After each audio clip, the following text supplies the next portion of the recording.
Hello everyone, आज हम पढ़ने वाले हैं टाइप्स ऑफ सेल के बारे में।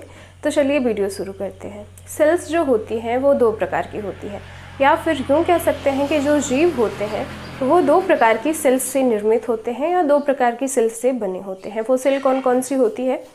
एक होती है प्रोकैरियोटिक सेल और एक होती है यूकैरियोटिक सेल। प्रोकैरियोटिक और यूकैरियोटिक सेल, इन दोनों में डिफरेंस क्या होता है, या हम इन्हें प्रोकैरियोटिक या यूकैरियोटिक क्यों बोलते हैं?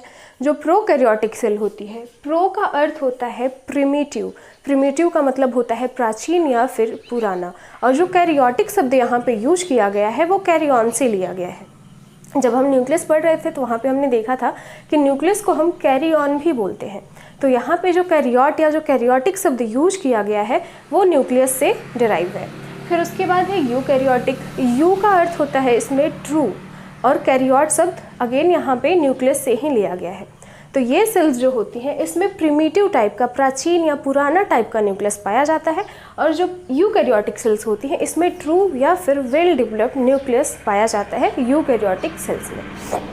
ठीक है, अब इसके बारे में हम एक डिफरेंस के माध्यम से देखते हैं इन दोनों सेल्स के बारे में, इनमें क्या सिमिलैरिटी है और क्या डिससिमिलैरिटी है, इनका कौन कौन सा चीज़ मिलता है एक दूसरे से और कौन कौन सी चीज़ें एक दूसरे से डिफरेंट है। तो मैंने यहाँ पे एक फ्लो चार्ट बनाया हुआ है।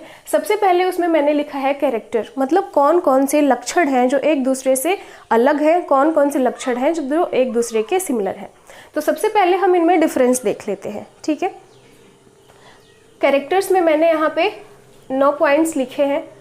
तो सबसे पहला पॉइंट है साइटोप्लाज्म।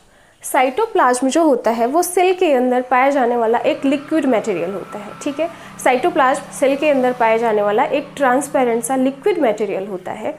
तो जो साइटोप्लाज्म होता है वो प्रोकैरियोटिक सेल के पूरे सेल में बिखरा हुआ होता है। प्रोकैरियोटिक सेल में न्यूक्लियस नहीं पाया जाता, तो ये क्या होता है कि ये पूरे सेल में, साइटोप्लाज्म पूरे सेल के अंदर बिखरा हुआ होता है। लेकिन अगर बात करें यूकैरियोटिक सेल की, तो जो यूकैरियोटिक सेल होती है उसमें सेंटर में एक वेल डेवलप्ड न्यूक्लियस पाया जाता है, जो कि सेल का सबसे बड़ा सेल ऑर्गेनेल होता है। तो सेल के सेंटर में एक न्यूक्लियस उपस्थित होता है। तो जो यूकैरियोटिक सेल्स होती हैं उसमें जो साइटोप्लाज्म बिखरा हुआ होता है, वो मान लेते हैं ये एक सेल है, तो सेल का क्या होगा, ये सेल मेम्ब्रेन होगा। सेल मेम्ब्रेन के अंदर और न्यूक्लियर मेम्ब्रेन के बाहर, सेल मेम्ब्रेन के अंदर और न्यूक्लियर मेम्ब्रेन के बाहर साइटोप्लाज्म बिखरा हुआ होता है यूकैरियोटिक सेल में। अब इसमें दूसरा पॉइंट है न्यूक्लियस। न्यूक्लियस, जैसा कि हम सभी जानते हैं, प्रोकैरियोटिक सेल में न्यूक्लियस उपस्थित नहीं होता। न्यूक्लियस में जो डीएनए पाया जाता है, आरएनए पाया जाता है, ये सारी चीज़ें जो होती हैं, क्रोमोसोम्स उपस्थित होते हैं, लेकिन साइटोप्लाज्म के अंदर ही उपस्थित होते हैं। न्यूक्लियस को अलग करने वाली कोई न्यूक्लियर मेम्ब्रेन या फिर कोई झिल्ली नहीं होती, जिससे कि न्यूक्लियस का कोई अलग अस्तित्व नहीं होता प्रोकैरियोटिक सेल्स में।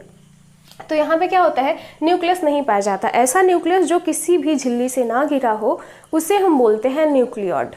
ऐसा न्यूक्लियस जो किसी झिल्ली, किसी भी एनवलप से, किसी भी केंद्रक कला से ना घिरा हो, उससे हम बोलते हैं न्यूक्लियोइड। तो इसमें न्यूक्लियस की जगह पे न्यूक्लियोइड पाया जाता है। और न्यूक्लियोलस, जिसे हम केंद्रिका बोलते हैं, प्रोकैरियोटिक सेल्स में न्यूक्लियोलस एब्सेंट होती है और न्यूक्लियर मेम्ब्रेन एब्सेंट होती है। लेकिन जो यूकैरियोटिक सेल्स होती हैं उसमें वेल डेवलप्ड या फिर ट्रू न्यूक्लियस पाया जाता है। इसमें पूर्ण विकसित न्यूक्लियस पाया जाता है जो सेल के सेंटर में उपस्थित होता है। न्यूक्लियस के अंदर केंद्रिका भी पाई जाती है, जिसे हम न्यूक्लियोलस बोलते हैं। इसमें न्यूक्लियोलस और वेल डिफाइंड न्यूक्लियर मेम्ब्रेन होती है। ठीक है, न्यूक्लियर मेम्ब्रेन होती है जो कि न्यूक्लियस को चारों तरफ से कवर की रहती है, और न्यूक्लियर मेम्ब्रेन ही साइटोप्लाज्म से न्यूक्लियस को अलग करने का काम करती है। उसके बाद इसमें तीसरा पॉइंट है सेल ऑर्गेनेल्स। सेल ऑर्गेनेल्स कौन कौन से? गोल्जी बॉडीज, एंडोप्लाज्मिक रेटिकुलम जिसे हम अंतःद्रव्यीय जालिका बोलते हैं, प्लास्टिड जिसे हम लवक बोलते हैं, फिर है माइटोकॉन्ड्रिया। ये चारों सेल ऑर्गेनेल्स जो प्रोकैरियोटिक सेल्स होती हैं उसमें नहीं पाए जाते। प्रोकैरियोटिक सेल्स में ये चारों सेल ऑर्गेनेल्स एब्सेंट होते हैं, लेकिन जो यूकैरियोटिक सेल्स होती हैं उसमें ये सभी सेल ऑर्गेनेल्स पाए जाते हैं।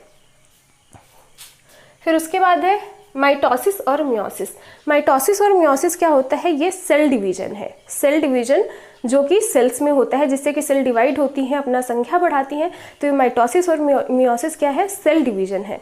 तो माइटोसिस और मियोसिस प्रोकैरियोटिक सेल्स में नहीं होता, और यूकैरियोटिक सेल्स में ये सेल डिवीजन होता है, माइटोसिस और मियोसिस प्रकार का। जो प्रोकैरियोटिक सेल्स होती हैं डिवाइड तो वो भी होती हैं, इसमें मियोसिस और माइटोसिस नहीं होता। तो ये किस प्रक्रिया से अपने आप को डिवाइड करती हैं, किस प्रकार से अपने आप को रिप्लिकेट करती हैं, किस प्रकार से अपनी संख्या को बढ़ाती हैं।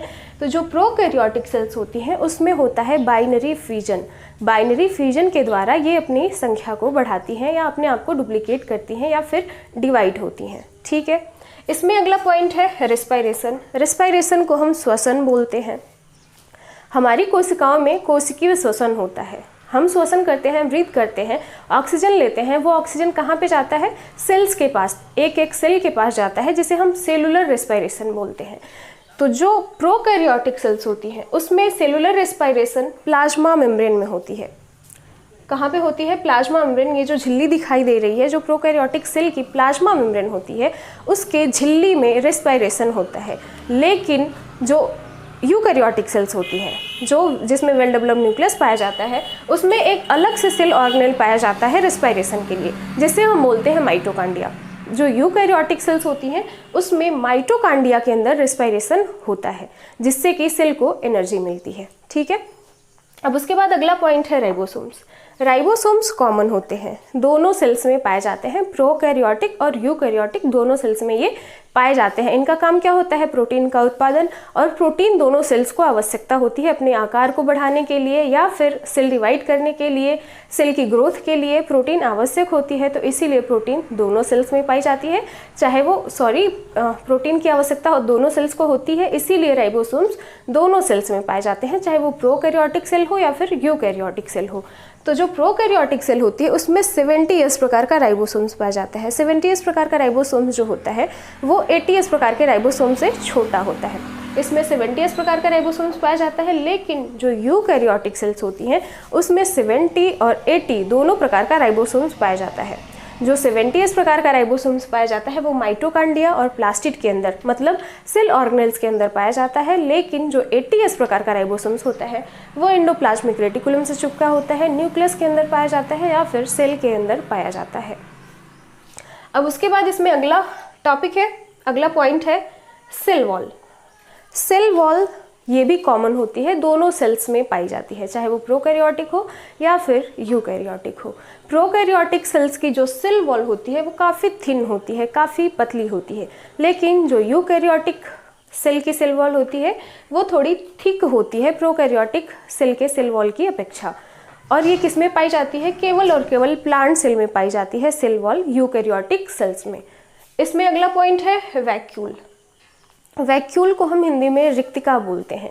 वैक्यूल जो होती है वो प्रोकैरियोटिक सेल्स में अनुपस्थित होती है, नहीं पाई जाती, एब्सेंट होती है, लेकिन जो यूकैरियोटिक सेल्स होती हैं उसमें वैक्यूल्स पाई जाती हैं, उसमें वैक्यूल्स प्रेजेंट होती हैं। ये प्लांट सेल में भी पाई जाती हैं और एनिमल सेल में पाई जाती हैं। कुछ एनिमल सेल्स ऐसी होती हैं जिसमें वैक्यूल अनुपस्थित होता है, कुछ एनिमल सेल ऐसी होती हैं जिसमें वैक्यूल्स पाए जाते हैं, लेकिन इन दोनों में डिफरेंस होता है कि जो प्लांट सेल होता है उसमें बड़ी बड़ी वैक्यूल्स पाई जाती हैं और जो एनिमल सेल होता है उसमें काफ़ी माइन्यूट, काफ़ी छोटी छोटी सी वैक्यूल्स पाई जाती हैं।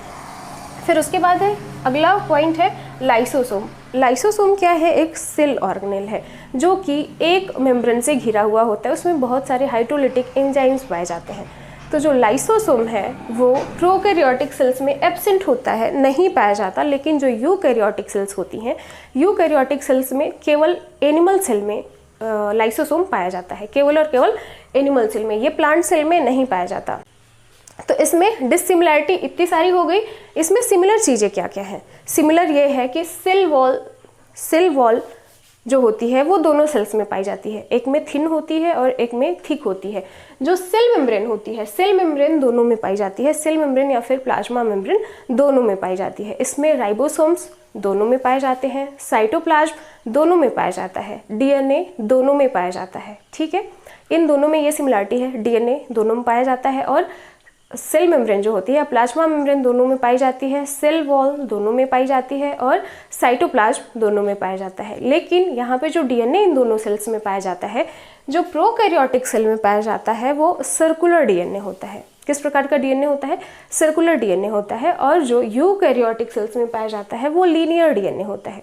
सर्कुलर डीएनए को हम वृत्ताकार डीएनए बोलते हैं और लीनियर डीएनए जो यूकैरियोटिक सेल्स में पाया जाता है उसे हम रेखाकार डीएनए बोलते हैं। जब हम डीएनए के बारे में पढ़ेंगे तो इसके बारे में डिटेल से देखेंगे। अब जो यूकैरियोटिक सेल्स होती हैं वो 2 प्रकार की होती हैं।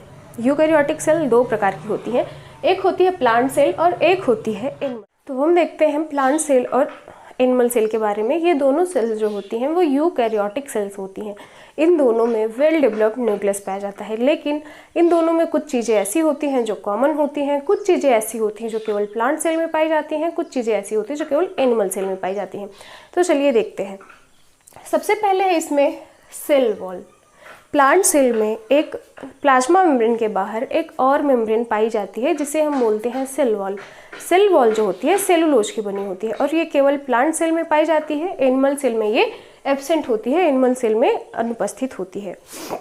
फिर उसके बाद है जो प्लांट सेल होती है उसका जो शेप होता है वो तो या तो स्क्वायर या तो रेक्टेंगुलर होता है, या तो आयताकार या फिर वर्ग की आकृति का कुछ इस प्रकार इसका शेप होता है। लेकिन जो एनिमल सेल होती है उसका आकार, उसका जो शेप होता है वो इरेगुलर होता है, अनिश्चित होता है।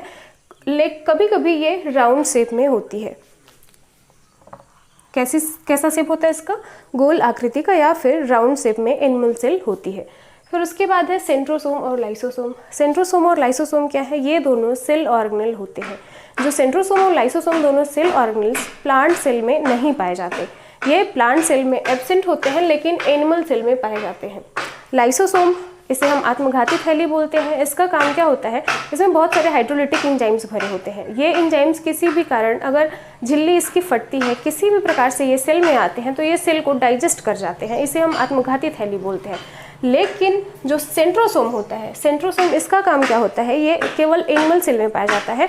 इसका काम होता है, ये टी के आकार का होता है, सेल के अंदर टी के आकार का होता है। जब सेल डिवाइड करने वाली होती है तो ये अपने आप को डुप्लीकेट करके सेल के अपोजिट पोल्स पे चला जाता है। यहाँ पे ये डुप्लीकेट करेगा, फिर यहाँ से सेल के अपोजिट पोल पे चला जाता है। फिर ये काम क्या करता है? जब सेल डिवीजन होना स्टार्ट होता है, स्पिंडल फाइबर्स बनते हैं, तो सेल को सेपरेट करने को, उनको क्रोमोसोम्स को सेपरेट करने के काम में आता है सेंट्रोसोम। फिर उसके बाद है प्लास्टिड इज प्रेजेंट। प्लास्टिड क्या है? एक लवक है, ये भी एक सेल ऑर्गेनेल है। प्लास्टिड को हम लवक बोलते हैं जो कि एक सेल ऑर्गेनेल है। ये केवल और केवल प्लांट सेल में पाया जाता है। ये काम क्या करता है? पौधों को रंग देने का काम करता है और फोटोसिंथेसिस, जो पौधे फूड का सिंथेसिस करते हैं वो इसी की वजह से करते हैं, प्लास्टिड की वजह से। और प्लास्टिड केवल प्लांट सेल में प्रेजेंट होता है, एनिमल सेल में ये एब्सेंट होता है। फिर उसके बाद है वैक्यूल्स। वैक्यूल्स दोनों सेल्स में प्रेजेंट होती है, प्लांट सेल में भी और एनिमल सेल में भी। लेकिन जो वैक्यूल्स होती हैं, वैक्यूल्स को हम रिक्तिका बोलते हैं। प्लांट सेल में जो वैक्यूल्स पाई जाती हैं वो काफ़ी बड़ी होती हैं। ये कभी कभी किसी सेल में सेल का लगभग 90 to 80% भाग कवर कर लेती हैं सेल का। लेकिन जो एनिमल सेल में पाई जाती हैं वो काफ़ी छोटी छोटी होती हैं और कभी कभी एनिमल सेल में ये एब्सेंट होती हैं। प्लांट सेल में जो एनिमल सेल में पाई जाती हैं वो काफ़ी माइन्यूट, छोटी छोटी सी होती हैं, कभी कभी एब्सेंट होती हैं। लेकिन जो प्लांट सेल में वैक्यूल्स पाई जाती हैं वो काफ़ी बड़ी वैक्यूल्स पाई जाती हैं और इनका एक लोकेशन निर्धारित होता है कि ये न्यूक्लियस के आसपास कहीं पे बिखरी हुई होती है, बड़ी बड़ी वैक्यूल्स प्लांट सेल के अंदर। फिर उसके बाद है सीलिया। सीलिया इज एब्सेंट। सीलिया क्या होता है? सीलिया एक हेयर लाइक स्ट्रक्चर होता है जो कि सेल्स में पाया जाता है। तो सीलिया प्लांट सेल में एब्सेंट होता है। जैसे आप लोगों ने देखा होगा पैरामीशियम को, पैरामीशियम कुछ इस प्रकार का होता है, कुछ इस प्रकार का पैरामीशियम होता है। तो इसमें बहुत पतली पतली महीन महीन हेयर्स लगे होते हैं, इसके चारों तरफ महीन महीन हेयर्स लगे होते हैं। हम इन्हीं को सीलिया बोलते हैं। हम इन्हीं को क्या बोलते हैं? सीलिया। तो ये एनिमल सेल में पाया जाता है लेकिन प्लांट सेल में एब्सेंट होता है। फिर उसके बाद है mitochondria present but fewer in number. Mitochondria plant और एनिमल सेल दोनों में प्रेजेंट होती हैं, लेकिन प्लांट सेल में इनकी संख्या कम होती है और एनिमल सेल में माइटोकॉन्ड्रिया की संख्या ज़्यादा होती है, न्यूमरस इन नंबर। जो एनिमल सेल होता है उसमें माइटोकॉन्ड्रिया की संख्या अधिक होती है, मतलब ज़्यादा पाई जाती है, और जो प्लांट सेल होती है उसमें माइटोकॉन्ड्रिया की संख्या कम पाई जाती है। फिर उसके बाद है the mode of nutrition primarily autotrophic. जैसा कि हम सभी जानते हैं प्रकाश संश्लेषण की वजह से पौधे अपना भोजन खुद बनाते हैं, लेकिन सारे प्लांट्स ऐसा नहीं करते। कुछ प्लांट्स ऐसे भी होते हैं जो कि दूसरों पे निर्भर होते हैं, दूसरे प्लांट्स पे निर्भर होते हैं अपने भोजन के लिए। जैसे एक अमरबेल हो गया। अमरबेल क्या है? ये हेट्रोट्रॉफिक न्यूट्रिशन को रिप्रेजेंट करता है। ये किसी दूसरे प्लांट के उसकी पत्तियों पर लिपट जाएगा और उससे अपना भोजन लेगा। कुछ प्लांट्स ऐसे भी होते हैं जो कि किसी सड़े गले पदार्थों पे अपना जीवन निर्वहन करते हैं, उससे न्यूट्रिशन लेते हैं, तो उन्हें हम सैप्रोफाइट्स बोलते हैं। अधिकांशतः पौधों में क्या होता है, फोटोसिंथेसिस होता है जिससे कि वो अपना भोजन बनाते हैं, इसीलिए हम इसे ऑटोट्रॉफिक बोलते हैं। लेकिन जो एनिमल सेल होती है, जो एनिमल्स होते हैं, वो हेटेरोट्रॉफिक न्यूट्रिशन को दिखाते हैं, दर्शाते हैं। हेटेरोट्रॉफिक न्यूट्रिशन क्या होता है कि भोजन के लिए किसी दूसरे पर निर्भर होते हैं। ये जो सेल्स होती है ये फोटोसिंथेसिस करती हैं, फोटोसिंथेसिस के परिणाम स्वरूप ग्लूकोज बनाती हैं, ग्लूकोज को ही ये भोजन के रूप में लेती हैं। तो जो ग्लूकोज होता है वो कहाँ पे सिंथेसिस होता है, प्लांट के उन भागों में जहाँ की क्लोरोफिल उपस्थित हो, क्लोरोप्लास्ट उपस्थित हो। तो ऐसा कौन सा प्लांट का भाग होता है जहाँ पे क्लोरोफिल उपस्थित होता है, ऐसा भाग होता है पत्तियों का लीफ और उसका तना। तने में भी कुछ ग्रीन पार्ट्स पाया जाता है, कुछ ग्रीन पाया जाता है, ग्रीन तना पाया जाता है। तो सबसे ज़्यादा जो फोटोसिंथेसिस होता है वो होता है पत्तियों के अंदर, ठीक है, पत्तियों के अंदर सबसे ज़्यादा फोटोसिंथेसिस होता है, तो पत्तियों के अंदर ही सबसे ज़्यादा फूड बनता है। लेकिन क्लोरोप्लास्ट तो तने में भी पाया जाता है, वहाँ पे फोटोसिंथेसिस न के बराबर या फिर होता ही नहीं है। तो ऐसा क्यों होता है, जो पत्तियाँ होती हैं फोटोसिंथेसिस के लिए कार्बन डाइऑक्साइड की आवश्यकता होती है, CO2 की आवश्यकता होती है। तो जो पत्तियां होती हैं उनके लोअर सरफेस पे बहुत ज़्यादा स्टोमेटा पाए जाते हैं, छोटे छोटे छिद्र पाए जाते हैं जिसे हम बोलते हैं स्टोमेटा। तो वो स्टोमेटा के थ्रू कार्बन डाइऑक्साइड को अंदर लेती हैं और फोटोसिंथेसिस की क्रिया करती हैं। लेकिन जो स्टेम में क्लोरोप्लास्ट पाया जाता है, क्लोरोफिल पाया जाता है, वहाँ पर स्टोमेटा नहीं पाए जाते, जिसकी वजह से स्टेम में फोटोसिंथेसिस की क्रिया नहीं हो पाती। तो जो प्लांट में लीफ में भोजन बनता है वो क्या काम करते हैं कि फ्लोएम के द्वारा पौधे के अलग अलग भागों में पहुंचाया जाता है। लेकिन जो एनिमल सेल होती है, एनिमल सेल कैसे अपना न्यूट्रिशन लेती हैं, ये ब्लड में जो हम लोग खाते हैं वो चीज़ें एब्जॉर्ब होती हैं हमारे ब्लड में, ठीक है। एब्जॉर्ब होने के बाद हमारे ब्लड में जाती हैं, तो वही न्यूट्रिशन ब्लड के द्वारा सेल्स तक पहुँचाया जाता है। सेल्स को जिस चीज़ की आवश्यकता होती है वो अंदर ले लेती है, उस न्यूट्रिशन को अंदर ले लेती है। इसीलिए जो एनिमल सेल्स होती हैं वो हेटेरोट्रॉफिक न्यूट्रिशन को रिप्रेजेंट करती हैं, लेकिन जो प्लांट सेल होती हैं वो ऑटोट्रॉफिक होती हैं। अब बात करें कि इनमें सिमिलर चीज़ें क्या हैं, तो सिमिलर चीज़ें हैं plasma membrane. Plasma membrane plant cell और एनिमल सेल दोनों में पाई जाती है। Nucleus, endoplasmic reticulum, mitochondria, cytoplasm, ये सारी चीज़ें इन दोनों में कॉमन होती है, सब में पाई जाती हैं। तो आज के लिए बस इतना ही। आज हमने देखा प्रोकैरियोटिक और यूकैरियोटिक सेल के बारे में।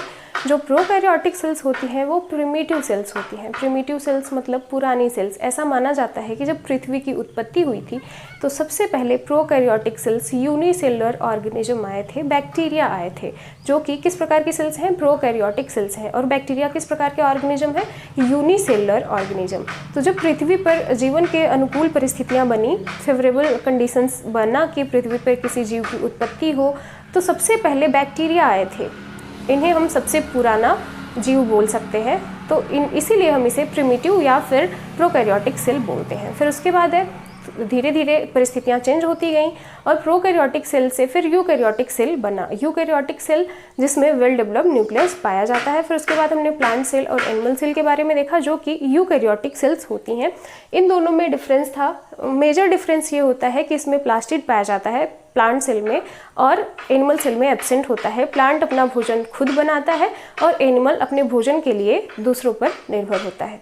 अगर आपको वीडियो पसंद आई होगी तो प्लीज़ वीडियो को लाइक करना और कमेंट करके बताना आपको वीडियो कैसी लगी।